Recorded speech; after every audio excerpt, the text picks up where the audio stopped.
In the grand story of mathematics, there are few names as towering as David Hilbert, a man whose vision reshaped not only mathematics itself, but also the way we think about knowledge.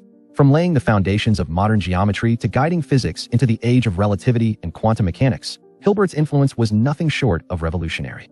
At the dawn of the 20th century, he presented 23 problems to the world, challenges so profound that they would shape the course of mathematics for an entire century. Some of them were solved, others remain unsolved to this day, but together they became a roadmap for human thought. This is the story of David Hilbert, a quiet genius from Königsberg who transformed Göttingen into the world capital of mathematics, inspired generations of scientists, and left behind a legacy that continues to guide us. A man who believed, above all else, that nothing was beyond human understanding. We must know. We will know. David Hilbert was born on the 23rd of January, 1862, in the Prussian city of Königsberg, known today as Kaliningrad. His father, Otto Hilbert, was a respected court official, while his mother, Maria Therese, came from a family with a love for culture and learning. From an early age, David showed a quiet but sharp curiosity, the kind of mind always searching for patterns and order. In 1880, at just 18 years old, Hilbert entered the University of Königsberg, a place with a proud tradition in mathematics. There he met two men who would shape his early life and career: Adolf Hurwitz, a brilliant mathematician who introduced him to advanced ideas in analysis and geometry, and Hermann Minkowski, who would later become famous for the concept of spacetime and relativity. The three formed a lifelong friendship, exchanging ideas that would ripple across mathematics and physics for decades. Hilbert completed his doctorate in 1885 under Ferdinand von Lindemann, the man who had famously proved that pi is a transcendental number. His thesis focused on algebraic number theory, a subject that, even in his earliest work, carried the hallmark of Hilbert's style: clarity, generality, and a bold willingness to redefine the rules of the game. By the time he earned his doctorate, Hilbert had already begun to display the traits that would make him one of the greatest minds of his era: a relentless drive to find elegance in complexity, and a belief that every problem could be solved with the right approach. In the mid-1890s, Hilbert's growing reputation as a mathematician led him to a new home, the University of Göttingen. At the time, Göttingen was emerging as one of Europe's intellectual powerhouses, and Hilbert's arrival in 1895 would cement its place as the world capital of mathematics.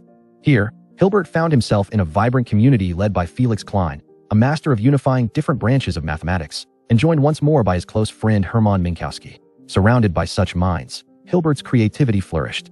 He was no longer the promising student of Königsberg. He was now a leader in his own right.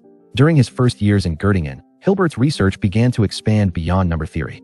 He developed new insights in invariant theory and algebraic geometry, producing results that set the tone for his lifelong style: abstract yet universal, always seeking the deepest structure beneath the surface of mathematics. His lectures quickly gained fame for their clarity and elegance. Students marveled at the way he could strip away complexity to reveal the pure logic underneath. Hilbert wasn't simply teaching mathematics. He was training a new generation to think differently, to value precision and beauty in equal measure. By the turn of the century, Hilbert had firmly established himself as one of Europe's leading mathematicians. His bold vision for the future of mathematics was about to be revealed to the world, most famously, in a set of problems that would shape an entire century. As the new century began, Hilbert's work reached a new level of influence. In 1899, he published Foundations of Geometry, a book that redefined the very way mathematicians approach their subject. By replacing intuition with strict axioms, Hilbert showed that entire systems of thought could be rebuilt from clear, logical rules. It was a bold departure from tradition, and it set the standard for modern mathematics. His vision of mathematics as a universal, axiomatic discipline soon spilled into other fields. Hilbert introduced the idea of infinite-dimensional spaces, what we now call Hilbert spaces, which later became central to quantum mechanics and functional analysis. With this, he provided the mathematical framework that physicists would use to describe the strange world of atomic and subatomic particles. But perhaps Hilbert's most famous contribution came at the dawn of the 20th century. At the International Congress of Mathematicians in Paris in the year 1900, he unveiled his legendary list of 23 unsolved problems, carefully chosen to represent the most pressing challenges across the discipline. These problems became a roadmap for generations of mathematicians. With these problems, Hilbert did more than set a challenge. He set an agenda. He gave mathematicians a vision of the future, and in doing so, he helped shape the entire course of 20th century mathematics. Hilbert's genius did not stop at pure mathematics. He believed that the deepest laws of the universe could, and should, be expressed through mathematics, and in doing so, he played a decisive role in shaping modern physics. In November 1915, as Albert Einstein was racing to complete his general theory of relativity, Hilbert independently derived the same field equations using his command of the calculus of variations. The two men exchanged letters during this dramatic period, each pushing the other forward. While Einstein's physical insight gave relativity its meaning, Hilbert's formulation gave it a rigorous mathematical foundation. Beyond relativity, Hilbert also sought to bring order to the new and rapidly developing field of atomic physics. He collaborated with physicists like Max Born to formalize the mathematics of quantum theory, aiming to provide the same kind of clarity and precision he had brought to geometry. For Hilbert, there was no boundary between mathematics and physics. To him, physics was simply another domain where mathematics could reveal hidden truths. His contributions ensured that physicists had the language they needed to describe both the vast curvature of space-time and the mysterious behavior of the atom. By the early 20th century, Hilbert had turned Göttingen into more than just a university. It had become the world's mathematical capital. Under his leadership, the city drew brilliant young minds from across the globe, eager to be part of this intellectual revolution. Hilbert was not working alone. Together with colleagues like Felix Klein, he built a research culture where collaboration flourished and new fields of mathematics could take root. Göttingen quickly became a magnet for talent, attracting some of the brightest students of the era. Among them was Emmy Noether, whose pioneering work in algebra and physics would reshape modern science. Hermann Weyl, who made profound contributions to group theory, relativity, and quantum mechanics. And John von Neumann, whose work laid the foundations for quantum theory, game theory, and computer science. All of them, in different ways, were shaped by their time in Göttingen and by Hilbert's vision. The Göttingen School was more than a collection of individuals. It was a movement. It embodied Hilbert's belief in the universality of mathematics and his confidence that every great problem could eventually be solved. Under his influence, Göttingen became the model for the modern mathematical research center, blending teaching, collaboration, and groundbreaking discovery. By the end of the 1920s, Hilbert stood at the peak of his fame.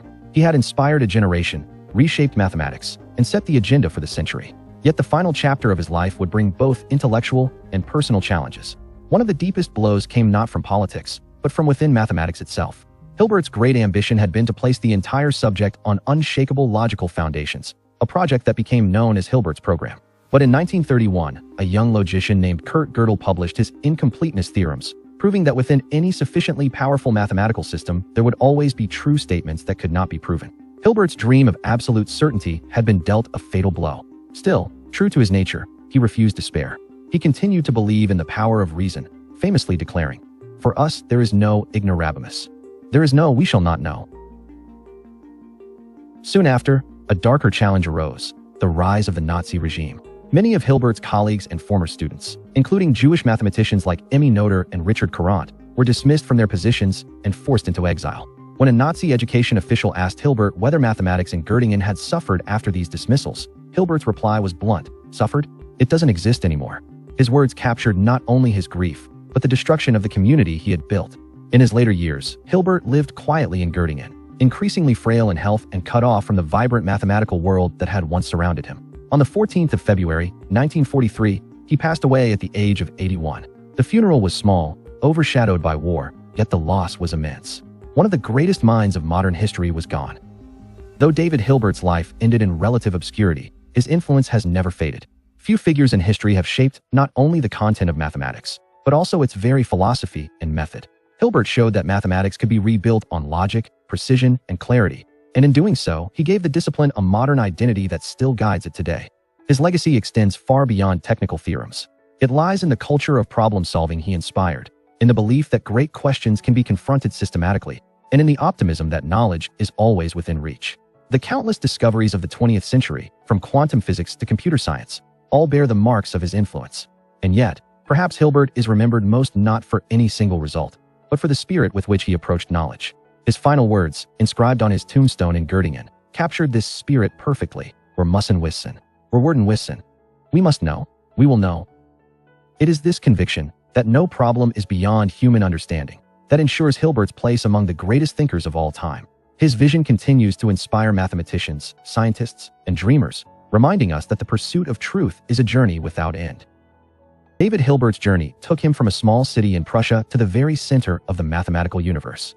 He built schools of thought, guided entire generations of scientists, and left behind ideas that continue to shape the world of mathematics and physics today. His story is a reminder that true genius is not only about solving problems, but also about asking the questions that will define the future. And in that, Hilbert stands as one of history's greatest visionaries. Thank you for watching. If you enjoyed this biography, please like the video and share it with others who love history and science. Don't forget to subscribe for more stories of legendary figures, and let us know in the comments which mathematician or scientist you'd like us to cover next.